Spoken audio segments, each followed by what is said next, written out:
June 14, 1932, 02:14 a.m. The Ravenite Social Club, Mulberry Street, Little Italy. The rain in Manhattan doesn't wash things clean. It just turns the soot into a black sludge that clings to your soles. Inside the Ravenite, the air is a thick soup of expensive cigar smoke and cheap espresso. John Gotti, not the Teflon Don of the 90s, but a young, hungry ghost in the making, is sitting alone at a corner table. The neon sign outside flickers, casting a rhythmic, sickly violet glow across his face. Click! The sound of a snub-nosed .38 hammer being pulled back is unmistakable. It's a mechanical death sentence. A man named Whispering Joe Valachi stands behind him, the barrel pressed firmly against the base of Gotti's skull. The room goes silent. The old men playing Scopa in the back don't look up, but their hands freeze mid-air. "John," Valachi whispers, his voice like sandpaper on silk. "The commission says you're over-leveraged. You're breathing air that belongs to someone else. They sent me to collect the debt, in lead." Gotti doesn't flinch. He doesn't sweat. He slowly reaches for his espresso cup, the porcelain clinking softly against the saucer. He takes a sip, feeling the bitter heat on his tongue. He knows that in this world fear is a scent, and if you smell like a victim, you die like one. "Joe," Gotti says, his voice steady, vibrating with a terrifying calm. "You're holding a tool. I'm holding a city." He turns his head just enough to look Valachi in the eye, ignoring the cold steel against his skin. He utters exactly 8 words, words that shouldn't work, words that should be his last. But as he speaks them, the temperature in the room seems to drop 10 degrees. To understand how a young soldier stared down the most feared hitman of the 1930s and lived to become a legend, we have to look at the blood-soaked chessboard of New York's underworld. The hammer stays back. The finger trembles on the trigger. But Joe Valachi doesn't fire. 3 weeks earlier, the sky over Brooklyn was the color of a fresh bruise. The Castellammarise War had left the streets littered with bodies, and the new hierarchy was still settling like wet concrete. John Gotti was a made man in a world that was rapidly losing its rules. He wasn't the boss yet, but he had the eyes of one. He spent his days at the docks, watching how the flow of sugar and steel moved. He understood something the old mustache Pete's didn't. Power isn't about how many people you kill, it's about how many people believe you can kill them. The conflict started over a shipment of diverted textiles from a warehouse in Queens. Gotti had intercepted a truck belonging to the Luciano family. It was a bold move, suicidal, some said. But Gotti knew the Luciano family was distracted by federal heat. He was playing a game of high-stakes leverage. "John, you're poking a sleeping lion," his associate, Frankie the Ear Rizzoli, warned him over a plate of rigatoni. The restaurant was loud, filled with the clatter of silverware, but Frankie's voice was barely audible. Gotti leaned forward, his hands folded. "Frankie, a lion that sleeps while its dinner is stolen isn't a lion, it's a rug." The decision to hijack that truck wasn't about the money. It was a litmus test. Gotti wanted to see who would show up to reclaim it. He wanted to see the face of the enemy before the enemy saw his heart. He was building a reputation, brick by bloody brick. But he underestimated the pettiness of the commission. They didn't send a negotiator. They sent Whispering Joe. By the end of that week, 3 of Gotti's street earners had disappeared. No bodies, no messages, just empty corners where they used to stand. The message was clear. Gotti was being isolated. In the mob, isolation is the precursor to an unmarked grave. Gotti sat in his dark apartment, watching the headlights of passing cars sweep across his ceiling, waiting for the shadow that would eventually come for him. 1932 was a year of desperation. The Great Depression had turned the city into a pressure cooker. People were jumping off buildings, but in the underworld they were climbing over corpses to get to the top. Gotti's rise was viewed as an affront to the established order. Whispering Joe Valachi was a different breed of killer. He didn't enjoy the work. He viewed it as a mathematical necessity. 1 bullet plus 1 target equals 0 problems. He had followed Gotti for 6 days, learning his rhythm. He knew Gotti liked his coffee at 2 a.m. He knew Gotti sat with his back to the door because he wanted to prove he wasn't afraid. "He's a ghost," Valachi told his handler, Vito Genovese. He moves through the streets like he owns the shadows. It's not arrogance, it's something else. It's a target, Genovese replied, exhaling a plume of blue smoke. Make him disappear, Joe. The commission doesn't like legends before they've paid their dues. Meanwhile, Gotti was meeting with a contact in the garment district. The streets were slick with a light drizzle, the smell of damp wool and exhaust fumes heavy in the air. He was being squeezed.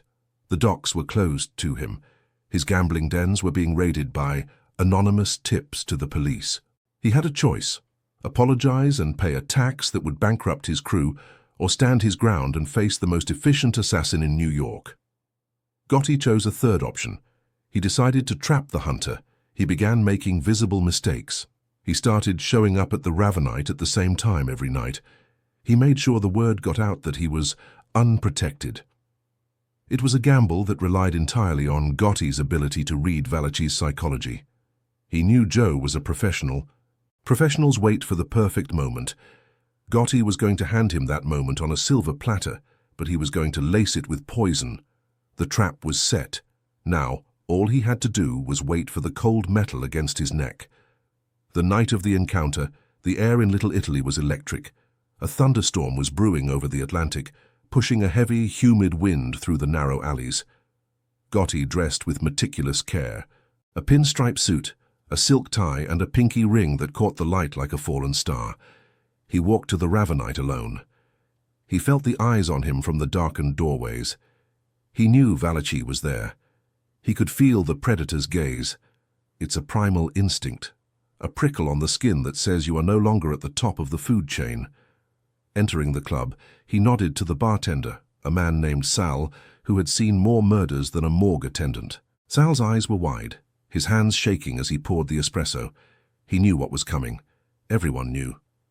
Gotti sat in his usual spot. The silence in the club was unnatural. Usually, it was a cacophony of voices and laughter. Tonight it was a tomb. He waited. 5 minutes. 10. He watched the clock on the wall, the second hand ticking like a heartbeat. Then, the door opened. No sound, just a change in the air pressure. A shadow detached itself from the wall near the coat rack.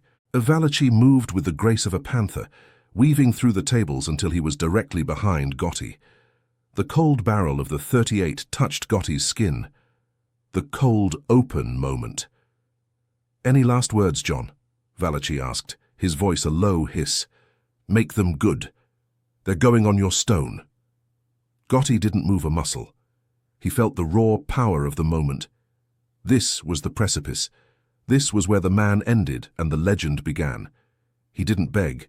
He didn't offer money. He didn't mention his family. He took that final sip of espresso, set the cup down with a deliberate clink, and prepared to speak the 8 words that would change the course of Mafia history. The tension in the Ravenite was so thick it felt like it could be cut with a blade. Valachi's finger was tightening. The slack in the trigger was almost gone. 1 more millimeter of pressure, and John Gotti would be a memory. Gotti spoke. His voice wasn't a plea, it was a command. It resonated in the hollow silence of the room, carrying a weight that seemed to defy the reality of the gun at his head. "You kill me. You kill every boss in here." Valachi froze. The logic of the hitman hit a brick wall. It was a bluff of astronomical proportions, yet delivered with the absolute certainty of a gospel truth. "What are you talking about, kid?" Valachi spat, though his grip wavered. "Look around, Joe," Gotti said, still not turning around. "You think I'm sitting here alone because I'm stupid? I'm sitting here because I'm the only thing holding the peace. My guys have the home addresses of every man on the commission. You pull that trigger, and by sunrise, there won't be a boss left in New York to pay you your fee." It was a lie. Or was it? Gotti had spent the last 48 hours making phantom phone calls and sending empty messengers to various neighborhoods. He had created the illusion of a massive, coordinated retaliation strike. He had turned himself into a human dead man's switch. Valachi looked at the old men in the back. They were watching now. Their faces were masks of stone. In the world of the 1930s mob, information was more valuable than gold, and Gotti had just flooded the market with a terrifying possibility. If Gotti was telling the truth, Valachi wasn't just killing a soldier. He was starting a civil war that would consume them all. The commission wanted Gotti dead to prevent trouble, not to invite an apocalypse. Valachi's thumb slowly eased the hammer back down. The click this time was softer, but it sounded like a choir to Gotti's ears. Valachi stepped back, tucking the .38 into his waistband. He looked at Gotti with a mixture of hatred and newfound respect. "You're a fast talker, Gotti, but talk doesn't pay the commission." "I'm not talking, Joe. I'm negotiating," Gotti said, finally standing up and turning to face his almost executioner. He was shorter than Valachi, but in that moment he seemed to tower over him. "Tell Genovese the trucks are returned. Tell him I'll take a 5% cut on the docks, and in exchange his family stays safe in their beds tonight." Gotti was rewriting the rules of the hit on the fly. By surviving the encounter, he had already won. The fact that Valachi hadn't fired meant that Valachi, and by extension the commission, acknowledged Gotti's leverage. Valachi left the club without another word. The door swung shut, and the sounds of the city, the distant sirens, the rain on the pavement, rushed back in. Gotti sat back down. His heart was hammering against his ribs like a trapped bird, but his face remained a mask of granite. "Sal," Gotti called out, "another espresso, and get these gentlemen a round of whatever they're drinking." The room erupted into movement. The tension broke like a fever. Gotti had just performed a miracle.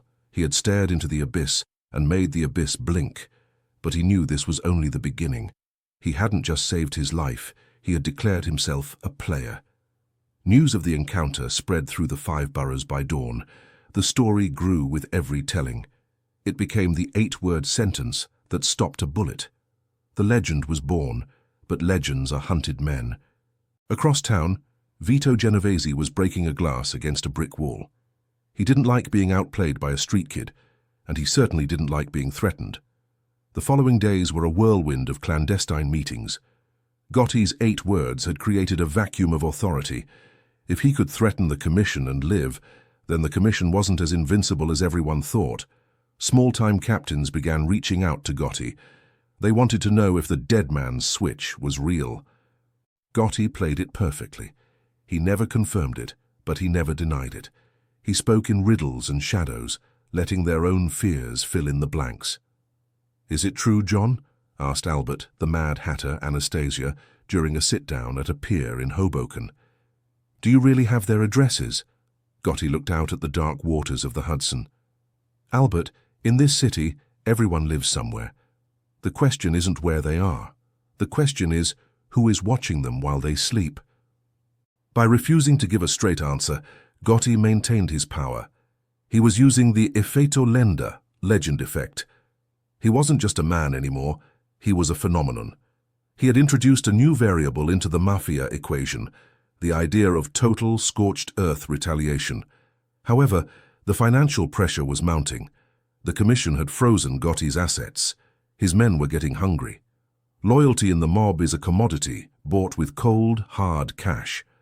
If Gotti didn't produce a score soon, the same men who cheered him at the Ravenite would be the ones to put him in a crate. He needed a win, a big one, something that would solidify his status and fill his coffers. He set his sights on the Federal Reserve transfers moving through Lower Manhattan. It was a suicide mission, but Gotti knew that after staring down Valachi, nothing seemed impossible. But while Gotti was planning his heist, the commission was planning a different kind of collection, one that targeted the people Gotti cared about most. The first blow landed on Frankie the Ear Rizzoli.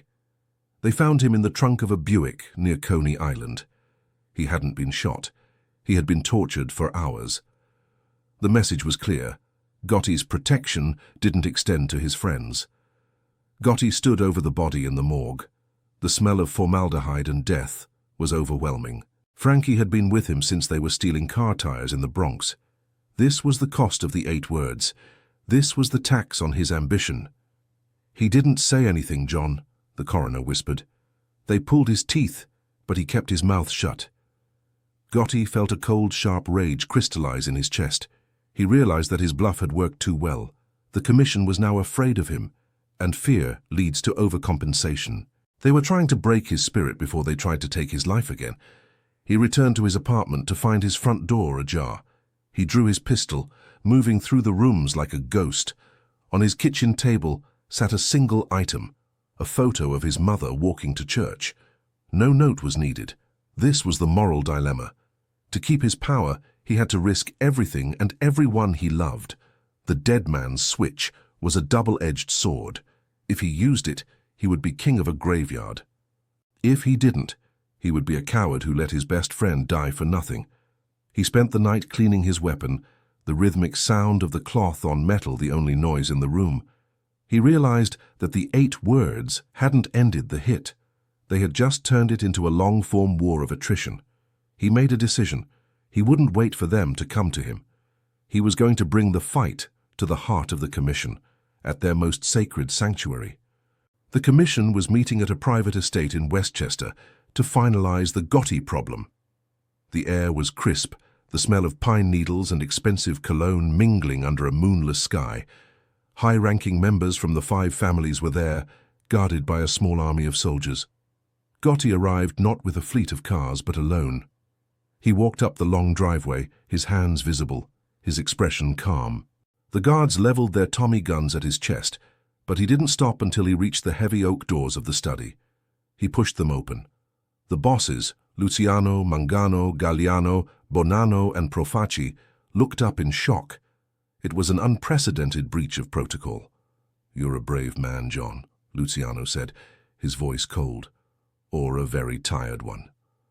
"I'm a man who's tired of games, Charlie," Gotti replied. He walked to the center of the room and placed a heavy leather satchel on the table. "Inside this bag are the ledgers of every dock, every union, and every gambling den I've run for the last 3 years. It's enough to put every man in this room in Sing Sing for life." He paused, looking at each of them. "I'm not threatening to kill you anymore. I'm threatening to make you irrelevant. You pull the trigger on me and this bag goes to the district attorney. My death becomes the greatest witness the state has ever had." This was the ultimate evolution of his strategy. He had moved from physical violence to legal annihilation. In 1932, with the government starting to crack down on organized crime, the threat of the law was more terrifying than a hitman. "What do you want?" Mangano asked, his voice trembling with rage. "I want my territory. I want my autonomy. And I want the man who killed Frankie Rizzoli handed over to me by midnight," Gotti demanded. "Do that, and these ledgers go into the fireplace right now." The bosses looked at each other. The silence lasted for what felt like an eternity. The future of the American Mafia was hanging on a knife's edge.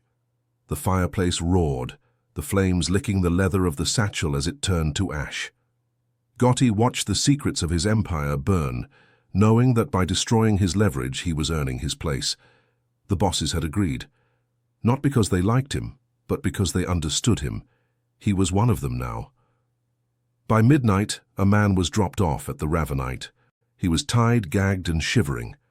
Gotti didn't say a word to him. He didn't have to. The debt for Frankie was paid in the darkness of the alleyway. The 8-word sentence became a piece of underworld folklore. It was the story of the man who outthought the bullets. It was the moment John Gotti transitioned from a street thug to a strategist. The mob never returned to collect that specific debt. They knew that Gotti wasn't just a soldier. He was a master of the psychological game. But legends come with a heavy price. Gotti spent the rest of his life looking over his shoulder, knowing that the peace he had bought was built on a foundation of lies and high-stakes bluffs. He had won the Battle of 1932, but he had entered a war that would eventually lead him to a prison cell decades later. The theme of his life was simple. Power is not something given. It is something stolen through the audacity of the mind.